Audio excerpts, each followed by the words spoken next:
A dynamic duo that struck fear in opponents around the NHL as teammates in Anaheim. With Teemu Selanne and Paul Kariya on board, can anyone stop the new look Avalanche?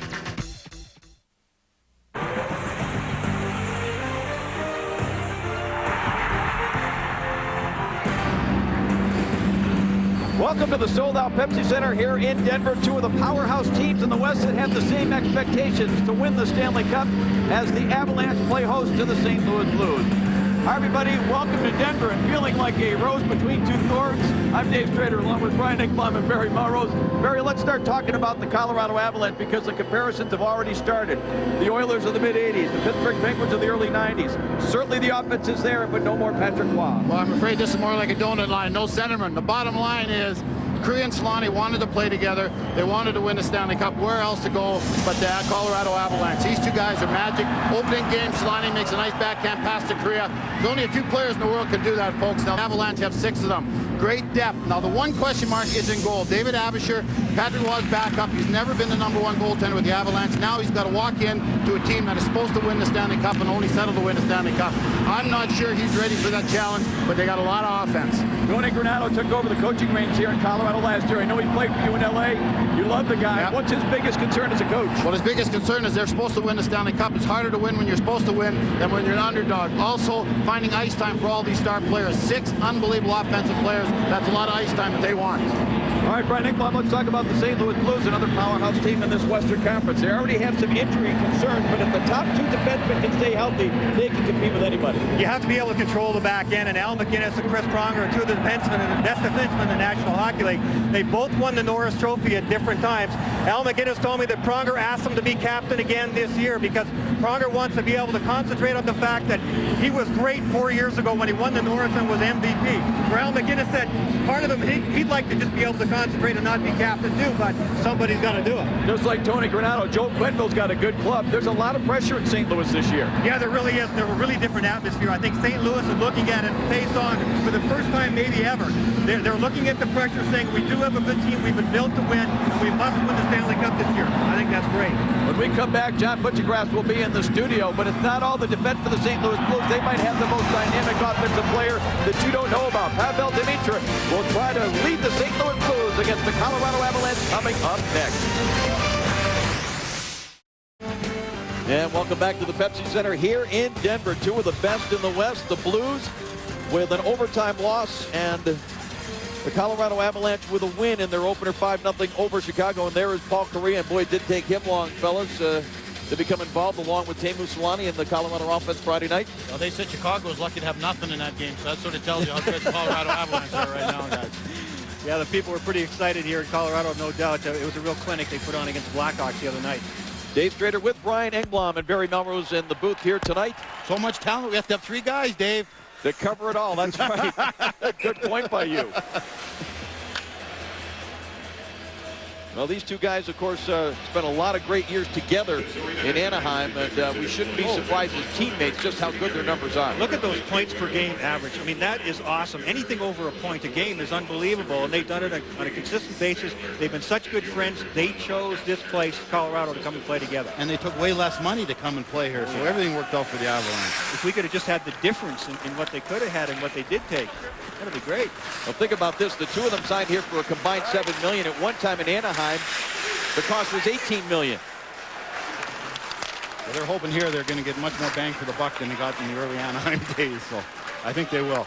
Rycroft with a lead pass for Demitra just off the mark behind Demitra as he was cutting into the Colorado zone. Here was Barrett Jackman. Back deep now for the St. Louis Blues. The Calder Trophy winner last year was the Rookie of the Year, and now Rycroft at center ice plays it ahead into the Avalanche zone. David Abisher, the goaltender for the Avalanche, as we pointed out at the top of the show, for now the #1 goaltender. And big skates indeed that he has to fill with the retirement of certain future Hall of Famer Patrick Roy. This is dumped back into the Colorado zone. For David Abisher, he's going to know what the guys on the PGA Tour go through all the time. They ask him one question about their game and then say, well, what do you think about Tiger this and Tiger Woods that? He's going to be answering questions about Patrick Roy. Here comes a chance for Selanne. Got us away, and that's good. Answers his first test. Now Selanne behind the net again. Challenged there by McInnes. Sakic back there now. Battling against Judge Waite, number 39 for the Blues. Sakic, the captain of this Colorado team. It's knocked away. And Jamal Mayer's able to slide it out to the neutral zone, and the Avalanche will take over there. Another thing that makes Avalanche so dangerous, yes, they have the two great forward lines, but also you have Blake and Morris back in defense and Foot. They all join the rush also, so a lot of times you have four guys coming at three defenders and sometimes two defenders. That's Lyles, number 26, back there on defense now for Tony Granato with the Avalanche. So many new names in this Colorado lineup, Brian. I know you live here in the Denver area, and it's not just the familiar Korea Solani. There's so many new names in this Colorado lineup compared to what we saw last year. Yeah, there's 11 different names on the roster, and I think they cleared out 15 guys from last year's roster that at least played a couple of games for the Avalanche. That's a big turnover for a team that was expected to go to the Stanley Cup Finals last year. Arima, number 9, who was picked up in the waiver draft just before the start of the season. He is out there for the St. Louis Blues as the Avalanche able to clear the zone. Ryan Johnson, number 17, now has it for St. Louis, and he'll backhand it into the Avalanche zone. Carlos Scratchkis is back there along with Derek Morris. Morris rings it around the boards, and the Blues could not hold it in. Two evenly matched teams. This is totally opposite of the Chicago game. They came out and scored 2 quick goals against Chicago. Colorado's a great team, certainly one of the favorites. As you see in the West here, you got Dallas, you got St. Louis, you got Detroit. It's not going to be a free walk for Colorado. And these two teams have unbelievable credentials. Look at the combined awards that you have. I'd hate to be paying bonuses for those awards right there. That's unbelievable. The 3 Calder trophies, the third one down, that's for Rookie of the Year. You had Barrett Jackman, who won it last year. Teemu Solani won it. Peter Forsberg won it. Conn Smythe trophies. Let's see, that would be Joe Sakic. And Al McInnes. Al McInnes, with Calgary. Yep. Unbelievable amount of talent out there, folks.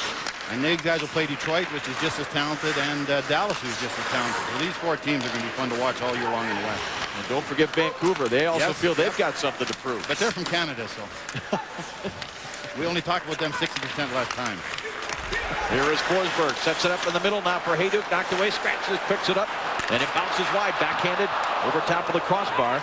Well, you can just sense the crowd here at Pepsi Center every time the puck comes over the red line. They expect a goal scorer to this team. They're so used to it, so much talent that it's going to be hard for the Colorado Avalanche to live up to these expectations of the people and people like us who think they're so great. That's why it's hard to win when you're supposed to. Tony Granato's team is supposed to win every game. You're supposed to score 10 goals every game. And you're supposed to be dominant every game. That's tough to watch. That's tough to handle all season long. Now the Blues, Sena will flip it deep into the Colorado zone. Derek Morris took a hit as he was able to clear, and here comes Korea now with speed and just offside on the right wing side is Teemu Solani. Let's go to John Butchergross. Thanks, Dave. We mentioned Wayne Gretzky would join us on NHL Tonight after your game. His Coyotes in Anaheim against the Ducks on banner night. But hey, it's a banner night for Ladislav Nagy. J.S. Giguere beaten again over the shoulder. Not so easy for Paul Kariya's former team. It's going to be a battle in this Western Conference. I mean, I think the teams that surprised last year, Barrie, Anaheim, and Minnesota, are fully aware there are no guarantees. Well, right away you saw a goal scored over the shoulder of Giguere. In the first game that he lost, they scored 3 goals over his shoulder, Dallas. So that is something that's going to happen all year long, and he's got to adjust to that. And again, Minnesota without Gaborik in the lineup. When you win and have success, everybody wants a raise, even the Minnesota Wild. So they're going to have to get that guy into the lineup. That's 50 goals of him and Dupuis out of the lineup. They got to get those 2 guys back. Jamal Mayers battled injuries most of last year. Number 21 for the Blues got a stick on it. And he'll go after Korea now deep in the Avalanche zone. And we have a Whittle. Speaking of Paul Kariya, I spoke to him this morning, and of course he used to play for Anaheim last year, and I asked him, why did you choose Colorado this year? The big thing is we wanted to play together this year. And even through the year we talked about getting the opportunity to play together again. And when I became unrestricted and I had the option of any team in the league, we looked at all the teams, and when we looked at Colorado, it just was so appealing to us. Being 2 offensive wingers, and then coming here and you've got Joe Sakic and Peter Forsberg down the middle is just something. Well, not a tough decision when you got a good friend like Teemu Solani. And a lot of it's about style of play. I mean, he wanted to come here to Colorado because it's the style of play that they were playing here. Anaheim clamped things down a lot last year, and Paul admitted this morning he didn't play as well in the playoffs as he wanted to. But I think he was looking for the style of play that they were capable of playing here in Colorado, and he's all smiles this year. And I think Blues putting out some pressure here in front of Avalanche. Still a loose puck, and now the Colorado defense got to it. Barry and cleared it away. People got to understand, too, Paul came here for a business decision. He took less money, and they say, well, why would he come here? Yes, to win the Stanley Cup. But he also took less money in order to become a free agent. So when the new collective bargaining agreement comes into effect, whenever that is, we're hoping next year, Paul Kariya will be able to determine where he plays and for how much he plays. He'll come here. He should put on great numbers. 25 goals last year, certain below Paul Kariya's norm. So he can come here, put on big numbers, and basically write his own ticket wherever he wants to go and who he wants to play for. Face-off deep in the Colorado zone. This was an area of concern, face-offs, Brian, for this Colorado team last year. They were one of the worst teams in the league. And Andre Nikolic, the guy who's taking it right now and just lost it. Always. That's one of the big reasons they got him. They feel he's a great third-line center because he's got talent offensively, but Nikolic can be really good on the draws. A couple of young kids for the Avalanche. Out there on this shift now with McCormick and Spatos. Now it's Reed Lowe for the Blues. Tries to make a play, but in front of the net, it's picked up by Derek Morris. He looks and just clears it out to center ice. McCormick couldn't quite get to it. Andre Nikolic will pick it up now. He throws it across, and at the line, was it held in? No, Derek Morris is offside. Well, we talked about Abisher replacing Patrick Waugh. Chris Osgood, one of 7 goaltenders that played for the Blues last year. Dave, I think we've got the 2 goaltenders in net tonight who have the most pressure on them in the NHL. Chris Osgood had won a Stanley Cup with Detroit, went to the Islanders. It was a mess there, ended up in St. Louis. Didn't work out last year. Certainly wasn't his fault, though, but he's there to win a Stanley Cup. This team should be able to win a Stanley Cup. Dallas has won it. Colorado's won it. Detroit's won it. This team of the Big Four has not. And Abisher at the other end's unknown. As Brian said, they all want to talk about Patrick Waugh. Nobody wants to talk about Abisher. He's got to show everybody here that he can take this team to the Stanley Cup. Milan Hajduk, the only 50-goal scorer in the NHL last year, to scratches his shot. Good stop there by Osgood. Rebound. Tanguay wearing number 18 this year. Able to get a stick on it, but the Blues able to clear. And the Colorado Avalanche just force you to do everything at a higher pace than you want to. And yes, there's a lot of new faces here, but how about 500 goal scorer in his career, Joe Sakic, the captain, leading the way. In his 8th year behind the bench for the Blues, only Jacques Martin with Ottawa, Paul Maurice with Carolina have longer tenures with their current teams. Of course, Joel came to the St. Louis Blues from an assistant position here with the Colorado Avalanche. He said he's a very well thought out coach, and he said one of the things he wanted to change this year a little bit is he wanted to be more spontaneous, especially while the game is on behind the bench. I thought that was interesting. So Joel's trying to create spontaneity, you're trying to say? Yeah, on purpose. Yeah. Tremendous amount of pressure on Joel Quenneville right now. This team has underachieved. Everyone admits it. They've got to take a run at the Stanley Cup this year. I don't think if they don't do well in the playoffs, I think this regime in St. Louis is done. Here's Hajduk with the great hands, makes the move. Shot was blocked. He gets it right back. Oh, tried to center it for Adam Foote, who had moved in. And one of the Blues, with a good read, got a stick on it. And here is Jackman now, working with Pronger. Jackman has to dive to make sure that he kept it away from the Avalanche. Boy, Colorado just buzzes you when the puck is in their offensive zone. I'll tell you, St. Louis is doing a good job, though, slowing them up in the neutral zone. That speed is not being let loose. We haven't seen any 2-on-1s. There have been a couple close ones, but Colorado thrives in outnumbered chances. That's what St. Louis wants to make sure it doesn't happen.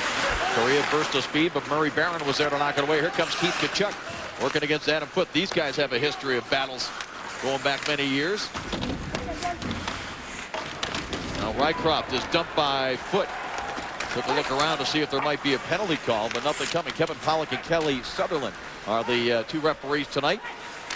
This shot deflected wide of Abisher, who came up with a shutout in the opening night victory here Friday against the Chicago Blackhawks, and he made some dandy saves. Rycroft's one-timer deflected wide into the corner. Now Tkachuk knocks it away from Sakic, sends it back in behind the Colorado net. Adam Foote is there. Foote plays it up the boards, and Paul Kariya backhanding it toward the St. Louis zone. Al McGinnis has it there. McGinnis from center ice, and he could score from there. Abisher being strong. Yes, he can, David. He's one guy from center in. The goal is yelling at you. Pick him up, pick him up. Here's Lyles now into the zone. His shot was blocked, cleared off the near boards. And it's played by Nicholas out to center ice. Jeff Finley follows up. He's in the lineup because of some injuries on defense. We'll get to the injuries for the Blues in a moment as Abisher has the puck in the glove off the stick of the youngster Nicholas. Let's go for another update. John Butchergross. Thanks, Dave. EJ Redick joins me after the game to talk about the Marian Gaborik contract situation in Minnesota. They're down 2-1, make it 3-1.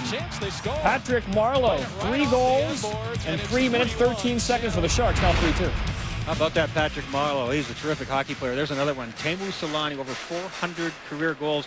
He won the scoring title, or tied, goal scoring title 3 times, something I'd kind of forgotten about. He's in pretty good company. And him and Keith Tkachuk played in the same team in Winnipeg together when they were rookies on a great line with Alex Zaminoff. Still one of the best lines, I think, ever in the NHL. Yeah. No, was awesome to watch. 76 goals, I believe, in his rookie year. 76 goals. That was...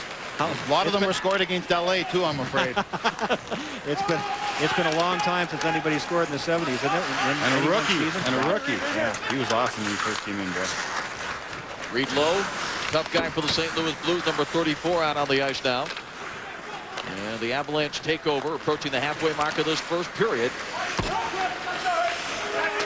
Barry mentioned the Blues doing a pretty good job containing this potent Colorado attack. I think Joel's very happy with the first 10 minutes of this game. If the next 50 are as good as the first 10, he'll be very happy, I can guarantee you. Out at center ice, Danton, number 22, sweeps it into the Avalanche zone.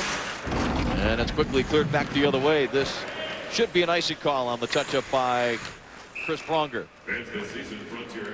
Teemu Selanne is just such a multi-talented guy. He likes to go north-south an awful lot. He's got incredibly quick hands, and this is what we were referring to a couple of moments ago. He's won outright and shared 2 goal-scoring titles for the season. Look at the company he's in. This is among active players, of course. Mario Lemieux, Brett Hull, and Pavel Bure, each with 3 as well. I didn't know that. See, what happened is Selanne got into a defensive system. Korea got into a defensive system.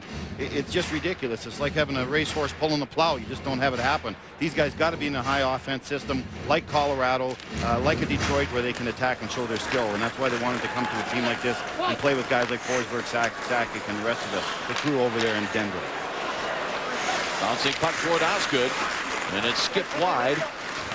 Blues recover, and Jamal Mayers, number 21, to center ice. Puts it into the Avalanche zone quickly. It's cleared by foot. Selanne just missed getting a hold of it. There's Korea. And Carlos Grastic, a perhaps underrated pickup by the Avalanche. Grastic, a good addition to this defensive core for the Colorado squad. Back to the line. Blake with a one-timer that's deflected wide. Never got through to Osgood. And Doug Wake clears it around. Look out. Jamal Mayers gets to it. 3 Avalanche players are back, and it is cleared back to center ice. In a game like this, St. Louis is really glad to have Jamal Mayers back in the lineup. He only played a handful of games last year and absolutely blew his knee up. I mean, everything you can tear, he tore in that knee. Had major surgery, didn't play for them most of last season. And in a game like this where they need good wheels for St. Louis, Jamal Mayers is their answer. He's pretty physical, too. He can get in and do some banging. The defenseman knows when Mayers is on the ice. We've talked about some pretty good defensemen in this hockey game for both teams. There's Chris Pronger back in the lineup again. He's won the Norris Trophy before. Let's watch him tonight and see what he does. For the best player in the NHL, great work in front. They better pick up those 2 guys. That's Forsberg out there. Is Keith Tkachuk. Size, strength, toughness, meanness, offensive ability, defensive ability, skating ability. I think he's the only guy that can challenge Forsberg. Tkachuk has been hurt a lot. He's never become the player I thought he was when he was 20 years old, but he is fantastic. He's fun to watch. If he stays healthy, he could win the scoring race in the NHL very easy with this kind of talent St. Louis Blues have. Yeah, well, he's got a lot to work with, and he's certainly got a lot of talent. He is a tough guy, so he puts him in the same kind of category as Peter Forsberg, but there's other guys I think in the league who have even higher overall skill than he does, like the Mike Madonnas who can play. Well, I'm saying the package, the meanness, the guy that can knock you on your butt and then take the puck and score. Forsberg can do that. That's what makes him special. Keith is the same way. He can play against anybody. No defenseman can handle him physically. First penalty of the game being called here. And let's remind you that Bill Guerin, who played a couple of years with the Boston Bruins, is on the other side now. It'll be the Dallas Stars hosting the Boston Bruins. That'll be coming up Wednesday night, 8:30 Eastern, 5:30 Pacific. NHL Tonight will follow the game. For more, log on to ESPN.com. Was Billy Guerin good in the first game? Right here, you're going to see a great hit by Canik. Comes in, finishes his check like you've been taught since you've been a little wee kid. That's what you need, a little bit of forechecking in this game. Murray Berenson in the penalty box. 2 minutes obstruction hooking. So this vaunted power play that's got everybody on edge. How good is it going to be this year? How many goals are they going to score? They should score 80 if they score 1 this season. Tough for a big slow defenseman like Murray Barron sometimes. I was one of those guys. When you're playing against guys like this, it's tough out there sometimes. You're looking and hacking and whacking. You got to play angles really well. Solani, Correa, Sakic out there along with Blake and Morris. And here's a redirection from about 15 feet out. And Osgood has looked sharp here when he's had to be. Now Solani tries to drop it back. Here was Sakic with it. He sends it back to the line. Correa can play the point on the power play as well. Sakic, that great wrist shot, save, rebound. Oh, Osgood! Great stop on Solani. And here's Correa again. Derek Morris, a one-timer, deflected in front. Osgood came diving out. Morris sets it up again on the far side. Blake with a shot pass, deflected in front. Osgood has it covered. Holy. Chris Osgood and those St. Louis defensemen are saying all 11 of those guys out there are really good because Colorado is all over the place. I love it when Joe Sakic takes the puck off the wall and darts right into the middle and takes a shot because everybody converges from different angles and it all starts there. Teemu Solani looking everywhere. Their abilities to shoot from anywhere, but as well as at the same time keeping their heads up to make passes like that. But there's nothing they can't do. Southwest Airline Goal Camp, take a look at it, but they're so active too. Blake changed positions with Correa. Correa changed positions with Sakic. Solani changed positions with Blake. That's the way a power play is great. Great movement, great anticipation, great creativity. Is that coaching, Barry, or just talent? Yeah, you can't teach talent. You can't teach what those guys got. Here's a centering pass that didn't click, and it's knocked away and sent down the ice by Chianik. And here's the lousy second unit for Colorado. Yeah. Get those bums off the ice. See, when you have a power play, you have set plays that you're trying to run. But talent overcomes it. The play opens it up, and then all of a sudden Correa says, well, there's a break here. I got to go there. Solani plays off Correa. Sakic plays off Solani. And it all just goes 5 players on the ice reading off each other. That's just talent and skill. You can't teach that if you're a coach. And these 3 guys have incredible talent and skill for each other. You've got Tanguay and Hayduk and Forsberg, who've been playing together with each other for the last couple of years. Oh, behind the play here. Peter Forsberg's in it. Well, that's a surprise. Forsberg face-to-face with Mike Danton. Young kid out of the New Jersey Devils organization. Let's go to John Butchergrass. Thank you, Dave. In Chicago, Kings Blackhawks, 3.5 left. Kings looking for insurance. Yaroslav Modry steps in and scores. The Kings have won. They have lost in overtime in Detroit. Now 2 wins in a row. Now, Barry, you felt that the LA Kings deserved a little better than what they got in Detroit. LA's showing a lot of guts, boy. They're beat up. Deadmarsh is out of the lineup. Nordstrom's out of the lineup. Allison's out of the lineup, and they're playing great. They should have got a point against Detroit. Look at that. Danton, Forsberg. Forsberg just tried to draw the penalty here. The original collision was there. Then Danton will throw a little shot at him, and Forsberg, he just goes down. Yeah. Trust me, Peter Forsberg's a little bit better on his skates than that. He was trying to get the referee's attention, but Forsberg got 2 minutes too. Lead pass for Sakic. First shot save made. Osgood.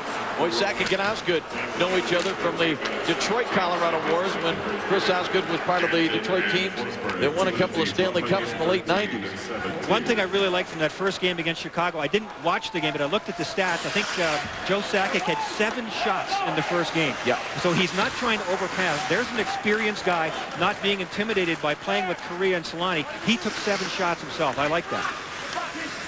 Avalanche out to play this puck around the boards. Rycroft is there, though, for the Blues to play it back. Picked up by Tkachuk. Trying to chase it down. Now Pronger with a shot that doesn't get through. Abisher hasn't had a shot for a few minutes. So, yeah. And it looks like St. Louis isn't going to get a lot of them, so maybe the first one they get will be a good one. Tough situation. That's how Abisher's going to play all year long. He's not going to see a lot of rubber. He's got to be ready. And a penalty coming here against Colorado. And the Blues will have a power play chance. Chris Pronger's got his dander up a little bit. So the St. Louis Blues will have their first power play opportunity. St. Louis Blues had an outstanding power play a year ago, better than 20%. Yeah. I ain't chopped liver out there for the Blues either, Dave. Southwest Intermission coming up. NHL Sunday night action. Taking less to make more. What's that all about? And Beckett big time. All that coming up. John Butchergrass in our first intermission. Correa and Solani, we're going to talk to them. Why they, what they did. Great shot now, McGinnis. Keeps it low. The guys aren't scared to go in front. The goalie gives up a rebound if he does stop it. I think the best point shot ever in the NHL. Yeah, I agree. And he almost never takes a one-timer. He always stops it and shoots it, so he has more control over it. He does it faster than anybody I've ever seen. Well, Demetrius sets it up. Oh, there's a good stop by Abisher as Tkachuk looked like he had some room on the far side.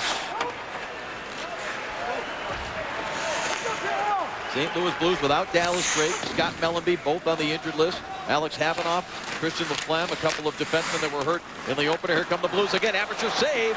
Still hasn't given up a goal yet this season, playing in just the second game, but now facing some challenge from the St. Louis offense.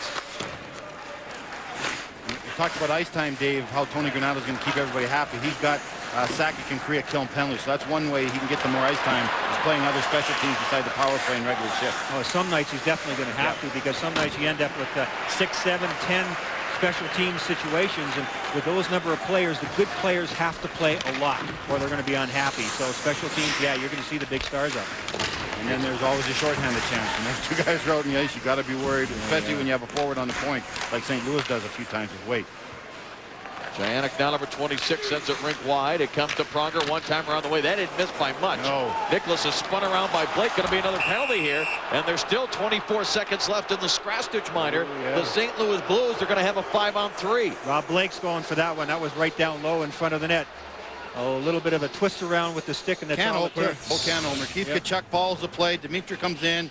A little bit of a breaker off the stick right back to Tkachuk, but Tkachuk is always going to the net. Great save by Abisher. Tkachuk thought it was in. Oh.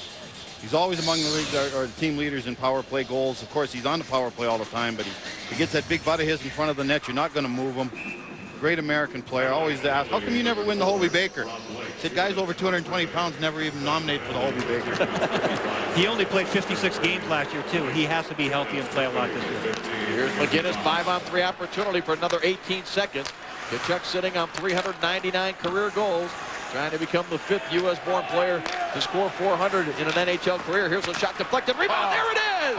Keith Tkachuk, number 400. And that will bring just Scrastich out of the penalty box. It's still a 5-on-4 for the St. Louis Blues. Morris got tied up with Tkachuk in front of the net. I think that's a mistake. You're not going to move Tkachuk. You might as well play off him. Don't get tied up yourself so you can jump out. Rebound comes to him. He gets in that tripod, legs apart, leaning on his stick so he can't be knocked over. Good puck moving side to side. Again, foot's tied up with him there. No way you can handle him. Puck comes back to him on the rebound and throws it upstairs. Great puck movement. Wade gets a shot through, like Brian said, doesn't get it blocked. That's the key thing. Great work. He's got such great hands. And those guys know when to push off and when to get ready, when the puck is coming, and how to give themselves a chance to get the shot away. Keith Tkachuk out of 400 goals, he's probably got 300 like that. And they scored before the both power plays are up, so they still got a power play for a minute and a half. So pretty good work there by the Blues. Now remember those great saves that Osgood made on the Colorado power play. Keep his team right in it. Here's Giannik centering pass. Nicholas with a turnaround shot on Abisher the save. And he hangs on. Well, last year St. Louis had 80 goals on the power play. That was 3rd best in the National Hockey League, and that was with Keith Tkachuk only playing 56 games. If he can play all 82 games, those numbers can go up for them as well. You can get a look from David Abisher's view of what it's like to deal with guys in front of you. You see how he was trying to see the shot from the point initially. It was a good shot. It was low, and it gave Keith Tkachuk a chance at a rebound and a deflection. He didn't get the deflection, but yeah, he got the rebound. Goalies all got those big pads now. They play in the butterfly. If the shot hits the pad, there's no way the goalie can control it. Goes out 3-4 feet.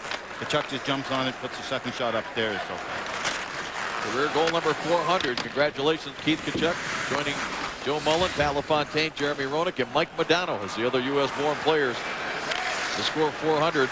And Tkachuk's got a few more left. He could be a 600-goal guy in the NHL. I'll be surprised if he wants to play that long and stays healthy. He could easily have 200 more in his career. Here's Pavel Demitra with it now. 40 seconds still remaining in the 5-on-4. Tkachuk, side of the net, nearly tucked one in. And Harima had a great chance. Just had the puck knocked away. The Avalanche failed to clear. It comes down Harima again. And this time it was knocked off the stick and recovered by Teemu Selanne. Harima had the right idea, but he was just a tad late getting in there. Tkachuk wanted to just play the puck into the crease and draw that Colorado defenseman. He did that. Harima saw the play, but he saw it one step too late and didn't get much of a good chance. Pass intended for Giannik was intercepted. Here's Rico Hall now, dumping it in on Osgood. He steered it to the corner with the right pad. 5 seconds remaining in the Blake penalty. Here's Nicholas on a rush. He hands it off now. Pronger between the circles. A shot save. Abisher. Great scoring chance there. Pronger walked right down the middle. It was a 4-on-2 for St. Louis with Pronger joining the rush just like Blake Morris do with Colorado. So Colorado got 2 guys caught deep. 4-on-3 created. We talk a lot about Chris Pronger and his defensive abilities and his nastiness. He's got good offensive hands, good offensive instincts. He jumped up on the play there. I think he was shocked at how much time and room he had there. He made a good shot there. Dirtiest player in the NHL, Chris Pronger, no doubt about it. He might be 1 and 2. Good point. He is nasty out there. Oh yeah, his stick. It's long and it hurts. Home Depot don't break as much lumber as Chris Pronger. He is unbelievable out there. He's nasty in front of that net. And of course, not just the reconstructive knee surgery, but the major wrist surgery. Now, last year was a disaster for Chris Pronger. He has gone through a lot physically. And then making the decision to give up the captaincy to Al MacInnis. Good decision. Al MacInnis should be the captain if this is his last year in the NHL. And it takes a lot of pressure off Chris Pronger now. He can concentrate on getting his game back the way it should be. Boy, now the hitting's starting to pick up. Mike Danton and Reed Lowe both have thrown a couple of big hits against one of these two big Colorado lines. And the crowd here at Pepsi Center reacting. A talent, you got to make my life miserable for all that talent Colorado's got. You can't let them skate around with their head up. Make them know they're going to get hit. Here is Hayduk with it. Hayduk. He hands it off, scratched it into the face-off circle. Still has it. Takes the shot. Osgood, I think, got a piece of that. And it bounces out near the line. Blake did not hold it in. Now, following the game tonight right here on ESPN2, it'll be NHL Tonight. John Butcher-Gross will be joined by E.J. Raddick and Darren Pang live from Chicago. An interview with Wayne Gretzky, contract talks.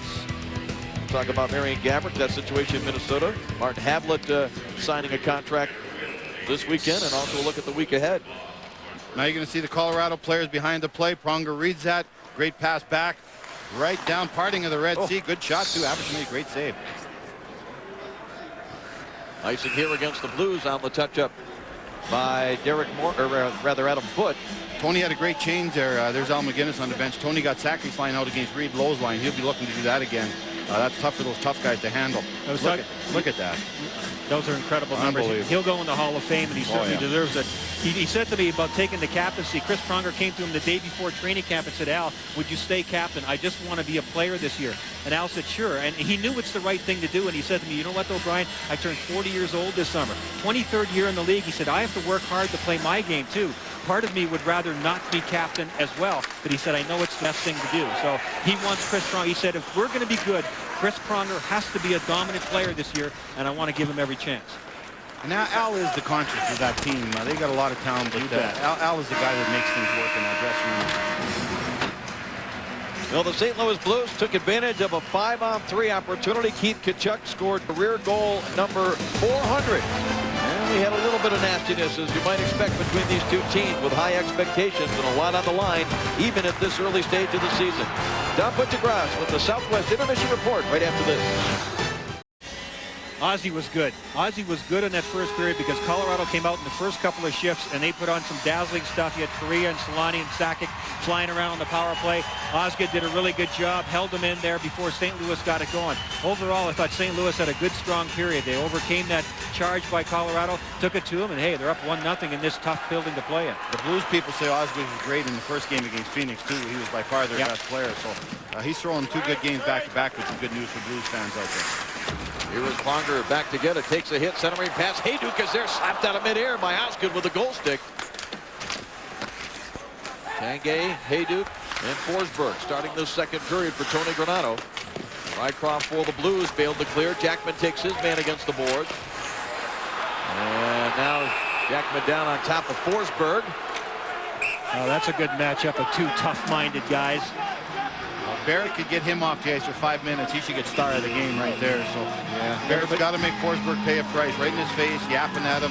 Oh, the dreaded face watch. I saw one there. Dirtiest play in hockey. Peter Forsberg gets his dander up pretty quick. He's a very intense guy. There's Barrett Jackman, 5 white playing against Forsberg. Forsberg goes down. There's a lot of stuff going on there, folks, that you don't see. Barrett Jackman had a terrific year last year. Calder Trophy winner as the Rookie of the Year, and I thought he really deserved it. With Pronger out virtually the whole year, he and Al MacInnis held that defense together. This guy reminds me a lot of Scott Stevens early in his career. Incredibly tough-minded, fearless, has skills. He'll play against the top players in the league. Even as a rookie last year, we saw a lot of Peter Forsberg and Joe Sakic, players like that, night in and night out. He did a heck of a job. It looks like he's the only one getting a penalty here. Yeah, Peter drew a penalty there, so got the job done. Jackman's off the ice too. He's also one of their main penalty killers, so it serves two purposes. Second power play for the Colorado Avalanche. And here we go. Sakic. Oh, they changed it up a little bit. Yeah, now. Sakic, Forsberg, and Hayduk. Yeah. And Korea's on the point. Yeah, the other one only got 17 shots, so it wasn't up to par. So they moved it. Look at the talent out there, man. You'll see all 5 of those guys at the All-Star game in Mini in February, I can guarantee it. That's the old thing. If people ask you, what do you do if you're out there killing a penalty against these guys? Change. Yeah. I'd be praying. Number one, I wouldn't be out on the ice against them, but We're at the Pepsi Center here in Denver. The NHL and ESPN2 is Sunday night. Dave Strader along with Brian Engblom and Barry Melrose. John Butchergrass back in the studio. And the only goal, Keith Tkachuk on the power play, was a 5-on-3 power play goal. And here come the Avalanche now with a man advantage. Sakic stick handling it. Save made by Osgood. Well, it was almost like Osgood knew he was going to go low with that shot. Osgood looked sharp, man. He didn't bite. Threw a couple head fakes at him. Joe did. Oz played against him so many times, as you mentioned earlier, Dave. Not much is going to fool him. Sakic hands it off. Forsberg takes a look. Gives it back to the captain, Joe Sakic. Now Forsberg back toward the point. Now hangs on. Slides it to the right side. Blake straight away for Correa. Gives it back to Rob Blake, who has a cannon of a shot from back on the blue line. Forsberg rink wide. Correa and McGinnis read that very well and deflected that pass away. Forsberg taking his time out to Blake. 35 seconds left in the St. Louis penalty. It comes back to Sakic again. Sakic with a wrist shot off the glove of Osgood. Ozzy's sharp. His hands and feet are really good tonight. Forsberg in the corner again. Sakic had it slapped away, but gets a stick on it to recover for Forsberg. Good patience by the Avalanche. Centering pass. Osgood was there. It comes out to Blake on the far side. 10 seconds left in the Jackman penalty. Now Hayduk back to the line. Quick, short, crisp passes by this Colorado power play. Now Forsberg centering pass deflected off a couple of bodies, and Osgood has it covered with a glove. Well, it was a great power play, great puck movement, but they didn't get any shots, so Joe Quinn will be very happy with the kill. Osgood right now is turning into the story of this game. Brian talked about it earlier in the first period. On the first power play, I thought he made like 3 great saves. And in this power play, very aggressive.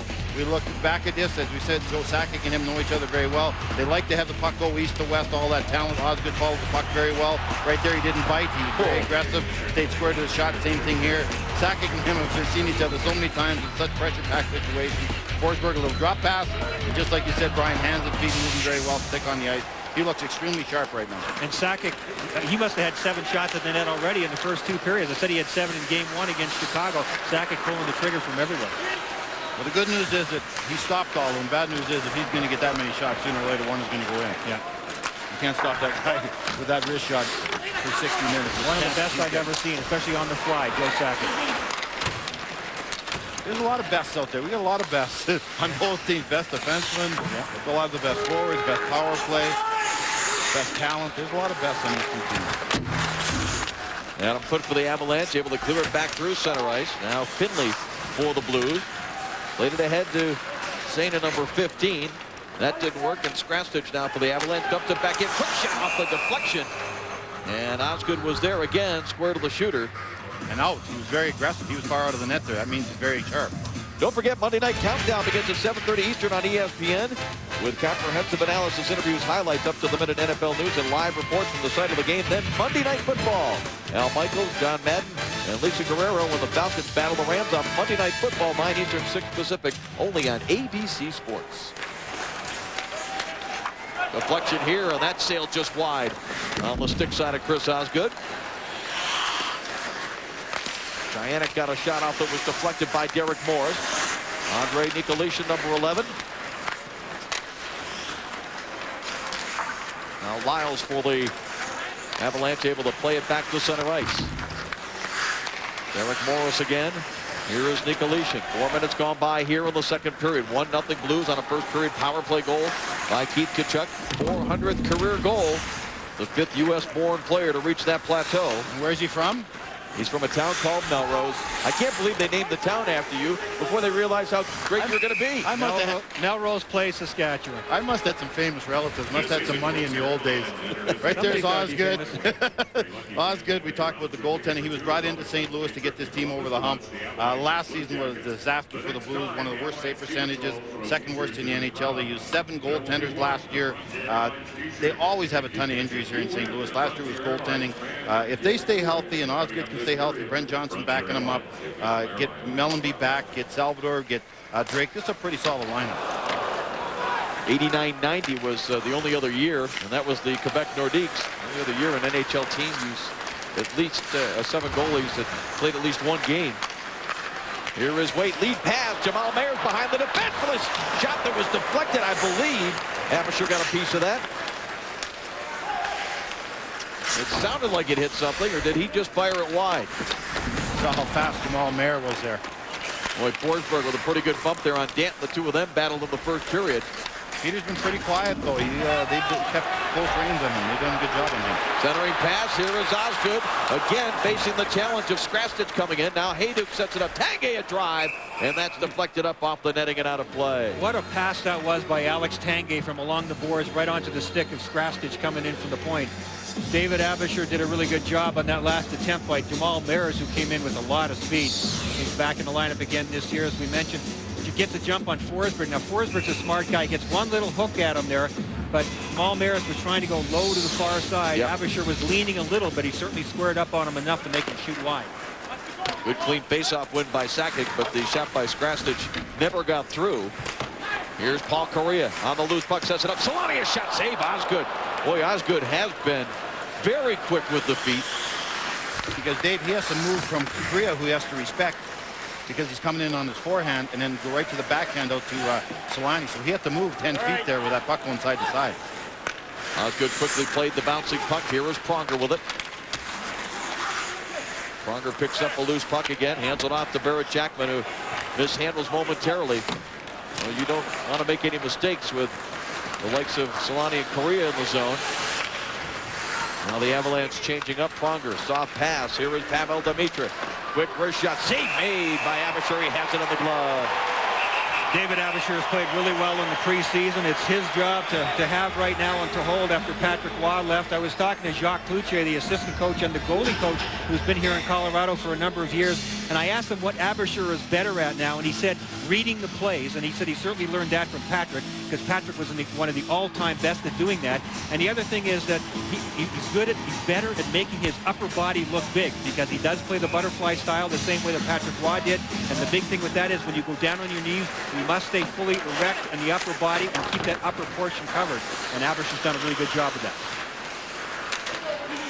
Well, the bottom line is he's got to stop the puck. This team's going to score goals for him. He doesn't have to win 1-0 like some goalies. But he's got to make some key saves at key times, just like Osgood did for St. Louis Blues. He's going to have to do that for the Avs. Blues trying to keep the pressure on in the Colorado zone. Here is Reed Lowe. His shot was deflected away by Dan Heinold. And Christian Beckman was in the lineup again because of the injuries on defense for the St. Louis Blues. This is the energy line for the Blues out there. They're out there to do some banging, some crashing, give the big boys a rest, and not give up a goal against. That's the most important thing. Penalty coming as the Blues continue to put the pressure on in the Colorado zone, and a lot of physical play here between these Western Conference rivals, and I'm sure we're going to see more of it. Blues lead it 1-0. That is Mike Danton, who's in the penalty box. Legally changed his name from Mike Jefferson back in July of 2002. Had some personal and family issues. He was moving on up. Yeah, that's right. He was in the New Jersey Devils organization and went head-to-head with Lou Lamoriello. Thought he should be playing in New Jersey, not in Albany. Lucky he didn't end up in Edmonton. That's usually where the loose ends guys that didn't get along with him. You go head-to-head with Lou, you end up sucking every time. Yeah. Power play for the Colorado Avalanche. Their third of the game. 1-0 St. Louis lead. First period power play goal by Keith Tkachuk. Forsberg hit along the boards. Now Jackman gets a stick on it. Hayduk recovers for the Avalanche. Back to the line. Paul Correa has it there. Tries to send it deep. Jackman will recover for St. Louis. and finds an opening, backhands it down the ice. I love Danton's energy and the way he's playing tonight, but he's taken a retaliation penalty now. He got lucky. Forsberg went off with him in the first period. You can't take retaliation penalties against this Colorado Avalanche team and give them an extra power play. And they're going to score eventually. And especially St. Louis better be a lot better at penalty killing than they were last year. They gave up 71 goals shorthanded last year. One of the worst. Solani dances in and got the crowd at that end of the rink all to their feet. And just fired it wide as Osgood had the angle covered. Now McGinnis takes over, and he'll fire it all the way down the ice. I'm sure St. Louis will be better killing penalties because, again, you go back to Chris Pronger. Yep. Pronger only played 5 games last year. He's a horse back there, one of the best penalty killers there is because he's so intimidating, and you don't take up room in front of St. Louis net when Chris Pronger's there. And you got Murray Barron now, another big defenseman, a big body that's a veteran defenseman. He'll help. They got a veteran crew back there now. McGinnis with a shot block, but it goes right to Solani. Still 20 seconds remaining in the Danton penalty. Solani a drive, and McGinnis blocked that one. Al McGinnis does not get the credit he deserves for his defensive play. Everyone thinks he's the big shot and the point guy. He's a great defensive defenseman. Blocked the shot there. He made a great play earlier in the period, intercepting a backdoor chance. Great defensive defenseman also. Al McGinnis has got a great mind for the game. I mean, he knows the game inside out. And at 40 years old, as I mentioned earlier in the game, he's going to have to use that mind even more because he knows he can't do some of the things that he used to do, and he has slowed down a little bit. But you're still going to have to really work to beat Al McGinnis because he is so smart. Might be his last year. He's sort of hinting at retirement. 23 years. He might as well think about he's it. Still one of the. He could have won the Norris Trophy last year. I think there were a lot of people. I thought he maybe should have won the Norris Trophy last year. I thought he should have too. No disrespect to Nicholas Lidstrom, who was outstanding too. But McGinnis, what he did for Pronger out of the lineup. Pronger didn't play all year. Yes, McGinnis, that was my deciding factor too, where I thought he should have won. Chelios was in the lineup all year long for Detroit. Pronger was not for St. Louis. Puck is back out to center ice after a clear by the Avalanche. Here is Christian Beckman now. Takes a hit from Jim Cummins. Abisher out of the net, and the referee behind the play is signaling an obstruction roughing. Well, there's Al McGinnis. I got a chance to sit down and talk with him a week ago. One of the things we talked about were the St. Louis Blues an underachieving team. Maybe we underachieved a little bit. I think, everybody in that dressing room has got to want the same thing. And, it comes down to doing the little things. And I think if you want it more than the next guy, you can get it. And maybe that's something that we haven't proven in the past. Well, with him back there, Brian, leading this team now, Pronger can concentrate on playing. If this team stays healthy, they're as good as the other big three in the West, I think. Absolutely. I agree. It was the right thing for everybody. Right thing for Al to keep the seed. Pronger knew it. Al McGinnis knows it. And this St. Louis team is going to be tough. And they're already showing signs of it here early in the season. Power play for the St. Louis Blues. Their only goal, and the only goal of this game, came with a man advantage on a 5-on-3 in the first period. Harima, number 9, plays it around the board. Doug Wade at the left point, and there's a redirection by Harima from about 20 feet, and boy, was Abisher quick with the right pad. Those deflections, Brian, sometimes are tougher than the ones that are in close. Absolutely. I think he took a little bit more off that shot than he would have wanted to. Also, if he'd have known how wide open he was, he would have been able to stop that and shoot it. But he did the right thing anyway. He got a deflection on net. Backhand shot here by Tkachuk. And he lifted it a bit too high over the shoulder of Abisher. Now Skrastich on a shorthanded rush. Osgood steers that aside. McGinnis battling with Nicolishin, and now here is Doug Waite with it. McGinnis shield Nicolishin with his body, keep the puck in his feet, and just shovel off to his defense partner. Avalanche around the boards. Lyles is bumped by Tkachuk. Doug Waite looking to hold this puck in. And the Avalanche come away with it. Milan Hajduk is onside, shorthanded with Nicolishin. Hajduk trying to walk in around Pronger. Pronger takes him hard to the boards. Hajduk strong on his skates. Hey, look at him control the puck. And finally the Blues get it. Here is Pronger. Great lead pass. And Dimitri just couldn't hold it on the blade of the stick. Not too many can make that pass any better than Chris Pronger. That's right. And one of the things I think he learned from Al McGinnis in those early years in St. Louis. McGinnis, one of the great all-time passers coming out of his zone. Chris Pronger is one of those now, too. Here is Forsberg. And he'll just kill some time, lobs it in on Osgood. 15 seconds remaining in the Adam Foote penalty. 8:40 remaining here in the second period. This is a good game for Colorado. They had an easy time of it in the first game.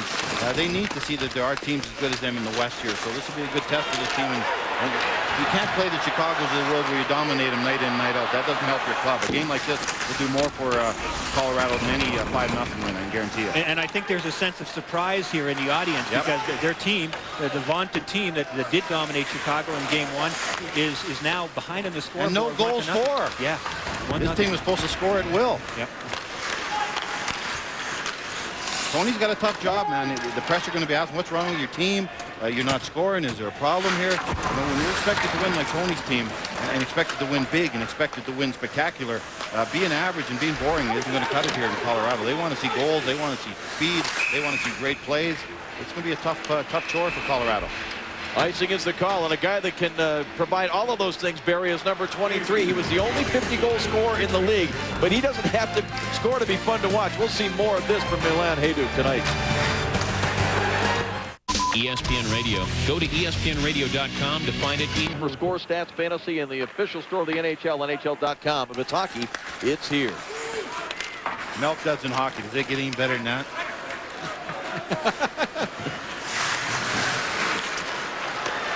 Dave Trader, Brian Engblom, and Barry Melrose. Coming to you live from Denver, the Pepsi Center. St. Louis Blues, second game of the season. Started with a overtime loss in Phoenix. 7 of their first 9 games for the St. Louis Blues on the road. And not only playing here tonight, but during that stretch, they'll play in Vancouver. Don't forget them when talking about the powerhouse teams in the West. And then October 29th in Detroit, which is one of our ice pick games, that you can go on to the NHL page at ESPN.com and vote whether you see St. Louis, Detroit, or Pittsburgh and the Islanders. Sorry, Mario. I'm watching Detroit. Well, again, the talent. We've talked about the talent in the St. Louis team. It gets matched up against Detroit, which is loaded with talent, too. I think most people are going to be gunning towards that one. Amateur out of the net to play it around the boards. Dianic on the far side. Eric Nicholas now tries to dump it in front for Harima. Good shift by the Blues. Yes. In the puck, making Colorado Avalanche work down low. Offensive guys hate to work defensively. They're not paid to work defensively. Dianic battling against Adam Foote. Spins away from the pressure. Now Foote and Skrasnik's the 2 defensemen out in front. This goes off a skate. Abisher had to make a save on it.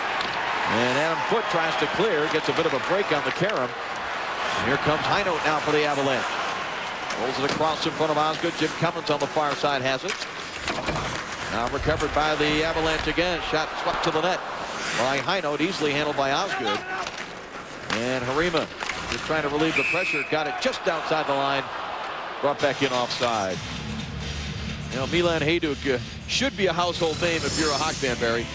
Well, he should be. He's had 50 goals last year. The vaunted hockey news right here. Best star you don't know. I agree with that. First game, he got 2 goals. He's unspectacular. He just does his job. You saw tonight that little package. He's got great hands, very underrated hands. He's around the front of the net. He plays with Peter Forsberg, and Brian sees Peter a lot more than I do. And he is hard to play with. Peter's unique. He is hard to play with, but him and Hajduk do have some magic together, Forsberg and Hajduk. They do. They have the chemistry. Peter Forsberg is not easy to play with because he does so many unexpected things. He's not predictable. Well, Milan Hajduk knows how to read Peter Forsberg, and if you can get open, you know Forsberg will get you the puck. It's Milan Hajduk, 50 goals, and he's the 5th guy probably on the depth chart. Now you got Korea, Sakic, Solani, Forsberg that you talk about before Milan Hajduk, and Hajduk was the only 50-goal scorer in the league last year. How do you like that? I don't know if he's on the depth chart for hockey guys, though. Yeah. I think hockey guys realize what great he is. Yeah. Play was offside at the Colorado line. We'll see more from Milan Hajduk. They're going to have to come up with some offense, trailing 1-0. Barry, you've talked a lot about expectations. Last time they were this high, of course, was when Ray Bourque was a member of the Avalanche. They picked up Rob Blake at the trade deadline. I mean, anything other than a Stanley Cup is considered a failure. That's the way the Avalanche are this season. Dave, you're totally right. If they don't win the Stanley Cup, a lot like the Detroit Red Wings, it is a failure for this team. The money they've spent, the players they've got, what they've done, the players they've traded to get these guys, they have to win the Stanley Cup. I personally think that's a great situation for Tony Granato, the coach, having pressure like that above the players' heads. The only problem is some guys aren't great under that kind of stress. They're you know, Korea's never, until last year, played under high-stress hockey. Solani hasn't done it for a few years where he's been. So those 2 guys are going to have to get that game mental sharpness again. Here is Doug Waite with a shot that was deflected in wide. Jamal Mayers out there on this line as well with Peter Sena, this Youngster wearing number 15. They're very high on him in the St. Louis organization. He's at the front of the net, but the shot deflected just wide of Abisher. And it may not be fair because only one team can come out of the West, and there's high expectations with St. Louis as well. Here is Sakic. That's a shot away. Not a lot on it for Joe Sakic. A little bit off balance, and a bouncing puck is picked up now by Jamal Mayers, and he'll just roll it back into the Colorado zone. St. Louis is trying to put themselves on the same level, and I really think that's great. They are saying that unless we win the Stanley Cup too, it's a totally disappointing season for us as well. And to me, that's a first that I've heard it right from the very beginning from St. Louis. Their attitude has usually been in the past, yeah, well, we got a good team, and we'd like to do that, and we expect a lot, but they never take that last step. We'll talk about that more in a minute. Go back to the studio and John Butchergrass. Sergei Fedorov and the Ducks have started 0-2 this year. Down 1-0 to the Coyotes. Sergei trying for his first Duck goal. Doesn't happen. Burke, 60 seconds from a shutout. All right, thanks very much. John will be with us with the Dodger Intermission Report going around the NHL. John and Barry's slap shots. And the Cubs celebration postponed a little bit. One more thing on the St. Louis situation. I think they've been forced into this because of the lack of winning the last few years. Finally, the organization has said right from ownership down, we're as good as Detroit, we're as good as Colorado, we're as good as Dallas. What's the difference? We do not have a Stanley Cup. They do. We spend as much money. We're as active in the free agent market. We went out and got everybody that we wanted, and yet we still don't win. So, again, I think if this team doesn't do well in the playoffs, it could be changed big time in St. Louis. And that's a healthy attitude. I think you have to face that. You're right. You'll find out some players can't deal with it, but you got to find out now that St. Louis has got to do this. Well, Skrastich wanted to throw that puck across to Tanguay, and it was blocked. Forsberg, nifty pass, backhand shot, save made Osgood. Skrastich plays it back down a foot at the right point, dumps it along the boards behind Osgood. Now Tanguay getting there. He is run into. Forsberg, a collision with Pavel Demitra, and a penalty coming here, and it looks like it's going to go against the St. Louis Blues. Well, Al's not happy. Al's not happy. He'd think it should have been against Colorado on him. Giving Colorado's power play too many chances, St. Louis is. And Al knows that. Chris Osgood's still really been good in this game. And even when Colorado, who is so talented, of course, when they work behind the net, Southwest Airlines goal cam shows you Osgood. That's a great look. But one of the most difficult things for any goaltender to do is to track a play that starts behind him, behind the net. The pass comes out in front. A lot of times it's one-time shots. It's about anticipation. It's about knowing the players that are out there, their tendencies, but making sure you're in the right spot, because sometimes the puck just hits you, and you need that help. Ozzy's been sharp. That's why big goaltenders are at such a premium. You can't teach size. Yep. Play is offside at the Blues line.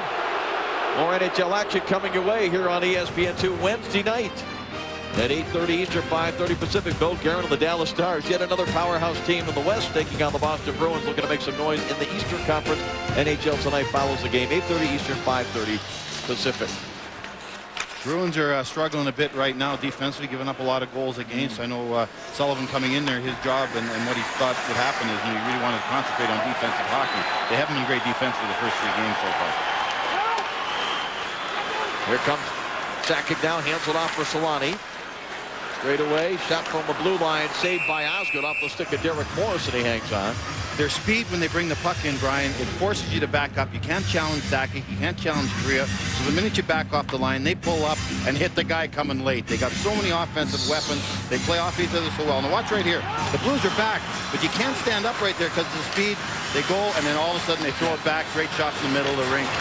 You know, they're going to score a lot of goals when they get a shot in the middle of the rink by Morris in that situation. Chris Pronger's a great defenseman, but it's the forwards of St. Louis who have to make the right reads up front. They have to have good positioning, because if Pronger has to back off the blue line, he likes to stand up. He's got the reach, the talent, the everything. But if Pronger doesn't get the support from the forwards, he can't stand at the blue line, then you're in trouble. A Duke centering pass. A Tanguay's stick was lifted there by Jeff Finley, the veteran defenseman, making an excellent play. Great play by Finley, boy. Just that little tug probably saved the goal. Murray Barron roughing up Forsberg. Forsberg has the puck, hands it off, gets it back. Forsberg behind the St. Louis net. And a centering pass for Tanguay. Boy, the Avalanche look to make plays in such tight quarters, and you can hear what sounded like a slash or a stick infraction, and it looks like the Colorado Avalanche are going to have a 5-on-3.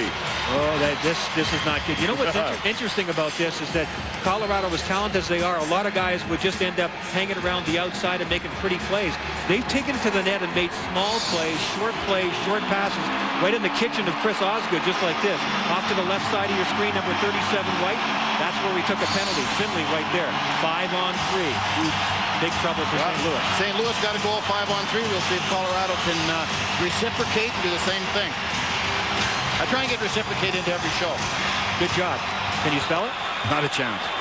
Here is Forsberg. 4 forwards out there for Tony Granato, and why not? Here is Sakic. Forsberg down low.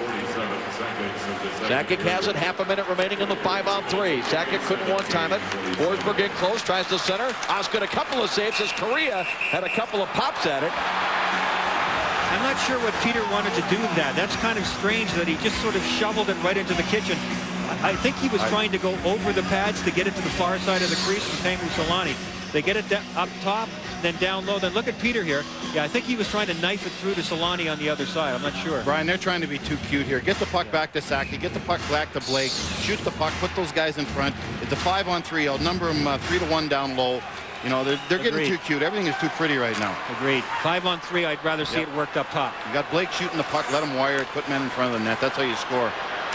Down to 15 seconds in the 5-on-3. Blake, top of the circle, far side. Pronger directing traffic. Here is Sakic with it. Hands it off down low again. Forsberg is stopped by Osgood. Again, they try that same play. And as Osgood has it covered low with 6 seconds remaining now in the 2-man advantage. Osgood's not buying that shot across. He's taking the shot. He knows that Forsberg will try and score from that angle. He's hugging the post. He's not cheating. That's very important. If Peter sees him cheat, he'll throw it off his left shoulder and try and score on the short side. Right here, Blake should just be wiring it. Goes back to Sakic. He should be looking for the shot. He's not. He's looking for the pass. Now right there, Peter's hoping he cheats and leaves the post. You see Osgood knows these guys so well. He knows that they'll try and score from the short side. That's very strange shot selection. You're right, Barry. With Blake and Sakic from the point, who can shoot dead on and get rebounds, that Peter took that shot from the short side. And how did St. Louis score 5-on-3? Back to the point, win the battle in front, rebound, goal. 5-on-4 now as McGinnis is out of the box. Korea right in front was double teamed. And that allows Doug Waite to come out with a puck, and he's going to be in no hurry. Just waste some time off the clock, trying to set up Jamal Mayers, who would cut into the zone. When you're winning 5-0, then you can be cute. You can score a cute goal. Derek Morris with it. 1 minute remaining here in the second period. Sakic sends it top of the circle. A drive by Lyles and a save. It comes back. Derek Morris with shot. Missed it too high over the glove. I like Ozzy tonight. He's very aggressive. Very outstanding. Now Forsberg hands it off. A drive by Morris. He broke the stick right in half. He's got to go all the way to the bench to get a new one. Sakic cutting in. Nothing there. Now Hayduk sends it back to the line. It comes to Adam Foote at the right point. Shovels it now to Forsberg. Half a minute left in the period. 15 seconds in the power play. Centering pass again. They tried to set it up for Sakic. It wasn't there. That broken stick laying there is going to hurt Forsberg working this near side. Now the net comes off the supports. 8 seconds still in the Finley penalty. 21 seconds remaining in the period. And the Avalanche, I think, are saying this net was knocked off intentionally. St. Louis doing a really good job of stuffing the middle. I mean, yeah, they have to scramble. That was John Michael Lyles coming in from the point, and he wired one. Ozzy sharp, they know that, but they're really converging down low, and Colorado still continues to try to make small plays right on the doorstep for Ozzy. I think that's wrong, and it's not working for them right now. Good seeing the puck well. He's moving well. This is where you get the puck going side to side, but you got to shoot the puck. Now let's watch a veteran goaltender. Doesn't like the look of things in front. Oh, that cagey old guy right there. Wow. Good work, Ozzy. Oh, boy. Cagey, but pretty obvious, wasn't it? He knows even the referees are looking at all this talent out there. They might not be watching that goalpost. Yeah. Blake centering pass, slapped away by Jackman. I think Colorado's been reading too much about how great they are, too. They got to get back to basics and just earn some of those ugly goals, and the pretty goals will come. Once you establish your shot, once you establish hunting pucks, then the pretty things will come once you get them running around. Coming up tonight following the game here on ESPN2 NHL Tonight, John Butchergrass will be joined by E.J. Raddick. Darren Pang will be there as well. Interview with Wayne Gretzky. We'll get an update on the contract talks with some of the players around the league and the week ahead. Saw the new Coyote jerseys, very nice. I like the colors. I like the emblem, nice big Coyote head howling at the moon on the front. Did a good job. Very simple now. Did they change the spelling of Coyote? I was just going to say all the fans of Phoenix are looking to see if they change the name for the Coyotes, too. Well, this isn't the Coyotes. This is the Avalanche and the Blues. And Chris Osgood is a big reason why the Blues still have a lead. A first period power play goal by Keith Tkachuk, and Osgood has made it stand up. Stay with us. The Dodge Intermission Report with John Butchergrass.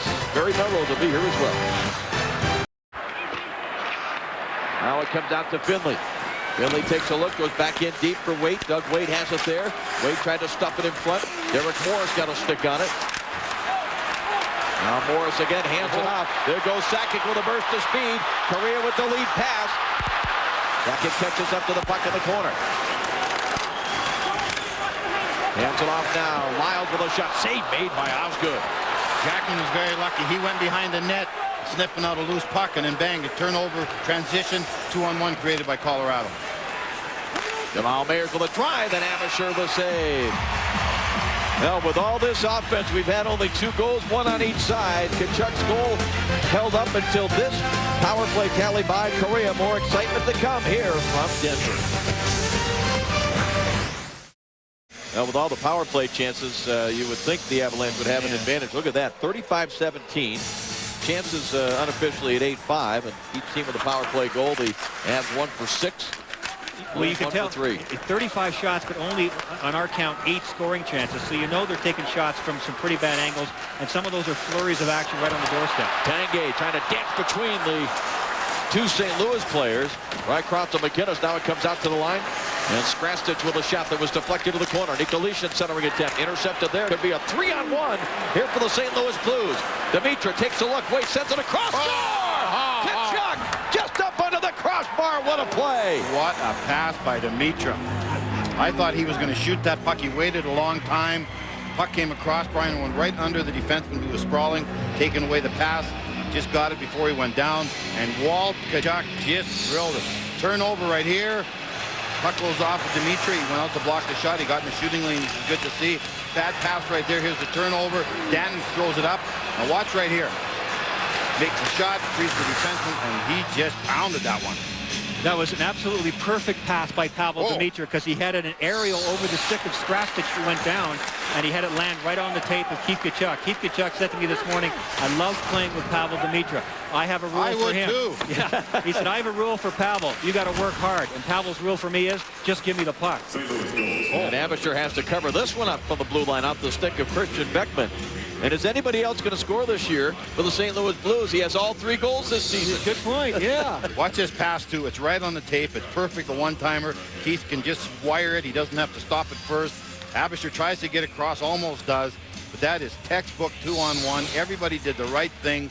Defenseman almost made a great pass, blocking the pass, but Dimitra waited till he was going down through right under him. Skrastich did the right thing there, because he laid down and he tried to take the pass away. But when you have Dimitra coming in, shooting with his stick in the middle of the ice, he had a chance to pull the trigger too.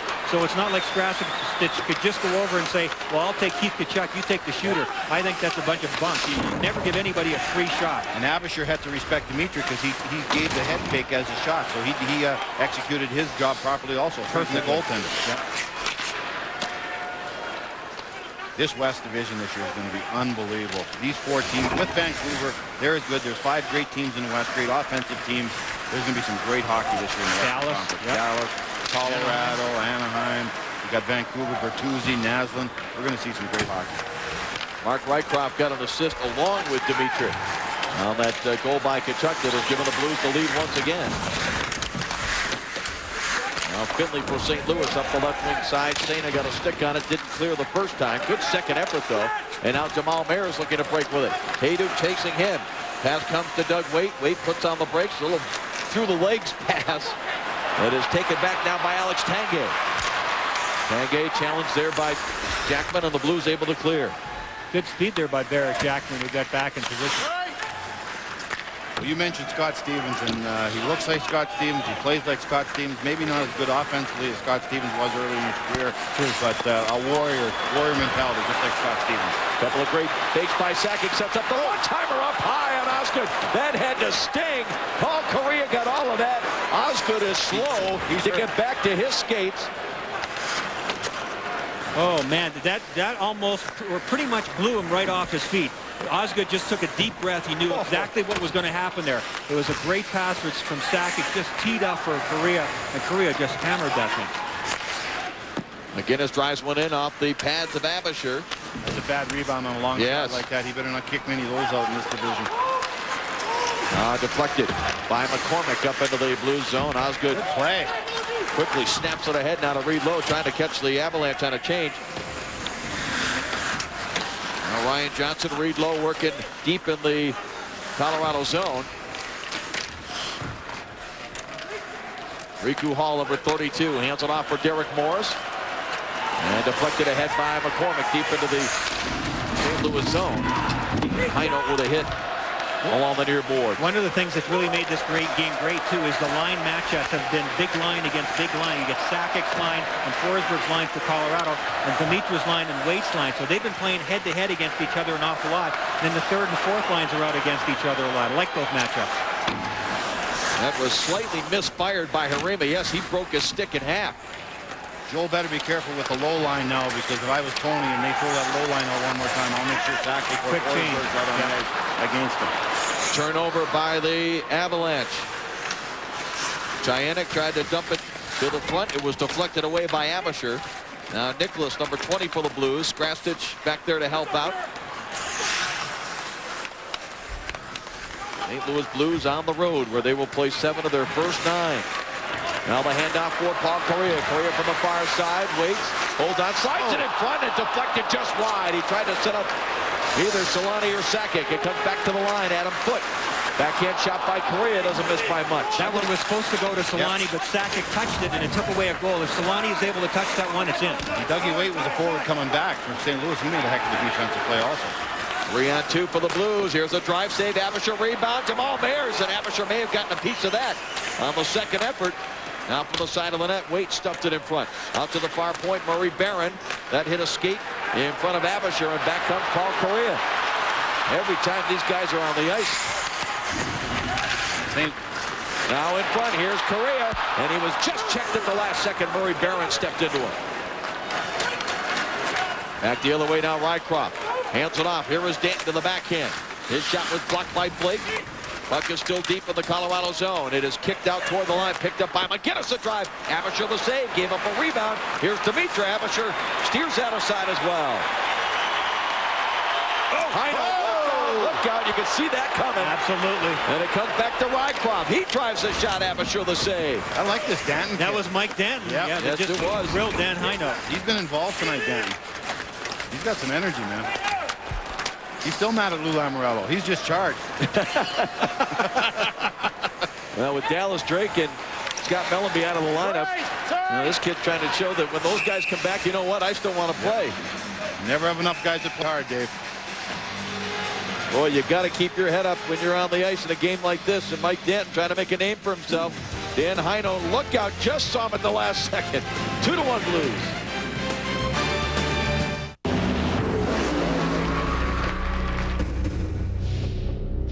See you next week. See you, Bill. Good job, man. Rusty, what's your hurt? Hey, we're trying to get home, man.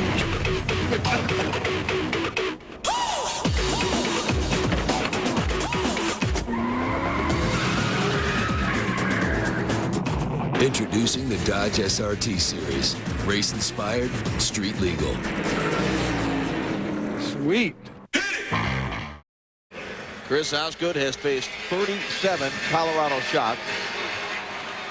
And none harder than that shot from Paul Correa on Correa's last shift.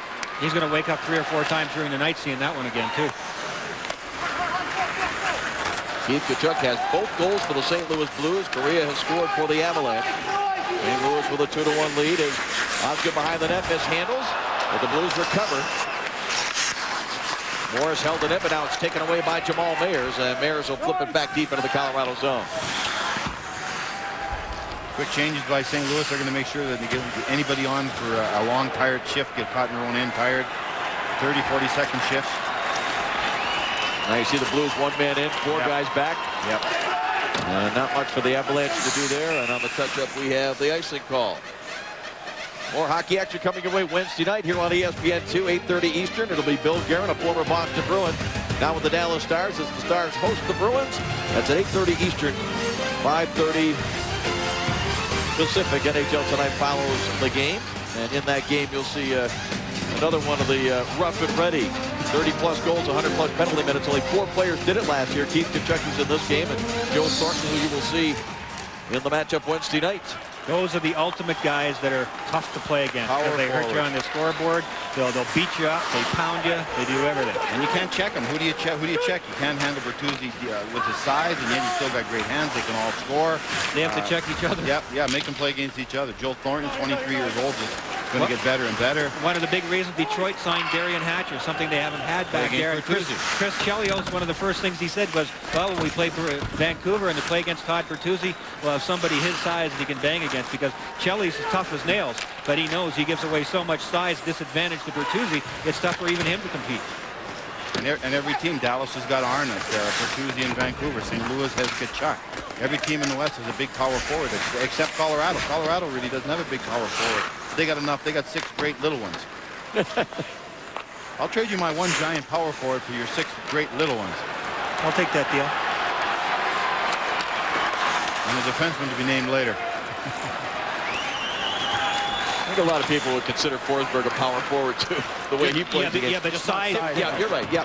If you've got Bertuzzi and those guys that are 245, 255, and Peter Forsberg is about 210, just that extra 30 pounds. I mean, it's unbelievable how much difference that makes. No disrespect to Peter Forsberg. I know, coming from a guy that carries an extra 30 around, it's tough. On the right side, Blake with a drive, and Osgood came up and may have gotten a piece of that one. Here is Lyles with it, former Michigan State star, and now the 1 extra pass that the Avalanche tried to make. I was about to say you're in playing shape, Barry, but maybe you are. The Melrose family have a big man in the Melrose family. We carry a lot of extra weight around. Here's Forsberg now, using that great ability of his against 2 different St. Louis defenders, but the puck comes free, and Pronger starts it back the other way.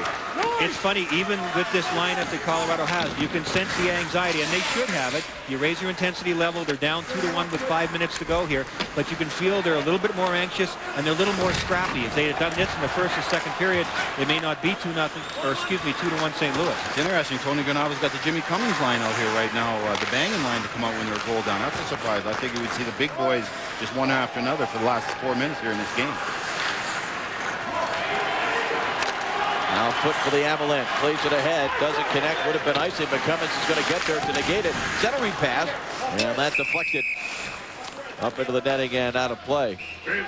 Now we mentioned there's a lot of pressure on these coaches, even with great lineups. What will Tony Granato be able to pull out here in the closing moments, as well as Joe Quenneville? Penalty behind the net. Behind the net, some contact there with Teemu Selanne. High stick. Yeah, I think it was Finley.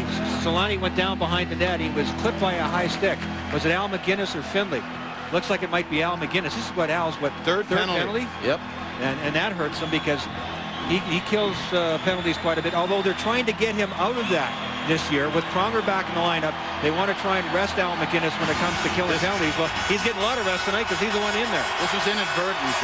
He was just going behind the net, and I think Al just tried to hook him a little bit, and the stick rode up on Selanne. So it doesn't matter. He's in the box for 2 minutes, and this is why you have all this talent in the power play, to tie game plate, to win game plate. 3:05 remaining in regulation time, and the Avalanche need a goal to tie this thing up. Interesting combination again for Colorado. Correa back on the point, and you got Joe up front, Sakic that is, along with Hayduk and Forsberg. Selanne's the odd man out now of all the superstars. He's not out there with these guys. Sakic, good speed into the zone. Feeds it on the far side, Forsberg. Well, Pronger started to go back there, thought better of it. Here's Correa out at the line. Backhand pass for Hayduk. Snaps it in deep. Forsberg behind the net. Centering pass, quick shot, and Correa never got it to the net. Well, that was well set up. Yes, it was. Comes back to Sakic again. Forsberg in the corner. Looks across. Coming in now is Correa. Play. Anticipation by Pronger. Odd man rush here for the St. Louis Blues. Pronger with a shot. Amersham the save, and he hangs on. Chris Pronger made a great defensive play. It looked like Correa was coming down the back door, that he wasn't picked up. Pronger 6'6". It certainly helps having that long reach. Read the play perfectly. Stuck that big stick out where he used it for good instead of evil, and went down the other night and got a scoring chance. Watch right here. It looks like Korea's coming down. No one picked him up. but Pronger saw it, took off, goes to the net. Good quick shot, scoring chance at the other end. Barry, about halfway through the game, you mentioned the fact that if the St. Louis Blues offside defenseman goes to sleep at any time, you're going to get burned coming up the ice or anywhere. This one was the offside defenseman Pronger making a terrific play. Well, he's been through a lot. We talked about the injuries with the knee and the wrist, and also he made the decision to give up the C to Al McGinnis. I really need to focus on being healthy for a year and playing hockey, and you know, let all that other stuff. Al can worry about that. We got so many leaders in the room now that. You know, it's not just one guy. It can be spread out. It's not going to change the way I play or the way I am around the room or whatever. It's just something that you know, I felt was necessary for me to be able to take my game back to where I was 3 years ago. He looks really relaxed too, and from all the reports, things I've read ever since before the camp open, I know there was a couple of quotes from his wife saying that he's been very happy-go-lucky and whistling around the house and ready to go, and just he has that you know, the captaincy, it can be a weight, and you know, when you're just concentrating on your game, you can make great plays like this. How much did he want to put this one? I mean, that would have been the ultimate stinger to make a great defensive play, come all the way down if he had scored. Brian, some guys like to just come to the rink, put their equipment on in the morning, go out and practice, laugh and joke with the team. Maybe that's Pronger. He's a leader, yes, he'll play hard, lead that way, but maybe he doesn't need to talk to the press for 15, 20 minutes after every game, after every practice. A minute left in this power play with just over 2 minutes left in the game, Barry. How long do you wait before you pull the goalie and put an extra skate? I guess right now, Dave, right now. Good coaching. Way to go, Barry, and it's knocked away by the St. Louis Blues. The empties netty. Good play by Tony Granato. A lot of coaches wait too long to pull the goaltender. I like that move. Pull it when you got the power play. Good gutsy move by Tony Granato. We didn't come here to lay up, man. We came here to win. Pronger trying to clear it out of the zone. Good aggressive move by Jesus to keep it in. Now it's knocked away again. Pronger with that long reach, able to clear. Minute and a half remaining here in the third period. Just over 20 seconds left now in the McGinnis penalty. On the far side, one-timer just over the glove of Osgood as Sakic ripped one. Now Chyanek. That thing was moving. Man, I don't know how he saw it. Never mind stopped it. That's getting great. Back to Correa straight away. Drives a shot. Doesn't get through. Loose puck. Hader. Oh! Save made by Osgood again. Bouncing puck. Blues get to it. Shot toward the open net. Just wide, but there's Al McGinnis to get down there. And that will negate the icing. Less than a minute remaining now. Got to change too. St. Louis got 4 fresh guys out on the ice, which is very important. Get Pronger a rest for a few seconds. They try to dump it out in front, but it's taken away by Solani. He sends it ahead for Forsberg. Now back for Teemu Solani. Stripped away from him by Dimitra. But the Blues can't get control of the puck. Now Forsberg. Tanguay helping out. Puck comes free again. Tanguay just trying to tie it up. It's knocked back behind Osgood. Osgood plays it around the glass. And it's tipped out to center ice. Doug Weight got a piece of that. Dougie Waite's been good at both ends of the rink tonight. Played a solid game. Lead pass for Solani. Gets it back now from Tanguay. Collision at the side of the net. Unwants a penalty. Nothing coming. Doug Weight able to clear. Bouncing toward the open net. It's not going to go in, but time is going to run out here on the Avalanche. They may get one more shot, but it's sent into the zone. Al McGinnis will just tie up his man. And what a performance by the St. Louis Blues, in particular by Chris Osgood. They said Osgood was the best player against Phoenix. I think he was the best player tonight. He got the win for them. That's very, very important for a team that's goaltending has struggled the last couple of years. The more confidence Osgood gets, the more confidence they'll have in him, the better the team will play, Brian. This was a heck of a hockey game. It lived up to everything we hoped it would be, all the talent on both sides. There was a lot of end-to-end action. There was some good defense at times. The will to win for St. Louis, led by that guy, Chris Osgood, was the best. This game needed 3 men in the booth. 2 goals by Tkachuk, 39 saves by Pronger, 2-1 the final score here at the Pepsi Center in Denver. Tune in to ESPN2 Wednesday night, the Boston Bruins and the Dallas Stars. That'll begin at 8:30 Eastern, 5:30 Pacific. This has been a presentation of ESPN, the worldwide leader in sports. For more, log on to ESPN.com. For Barry Melrose and Ryan Englund here in Denver, for John Butchergrass back in the studio, I'm Dave Strader. Thanks for joining us. Again, it was Keith Tkachuk with both goals as the Blues win it 2-1. Stay with us. NHL Tonight is coming up right now.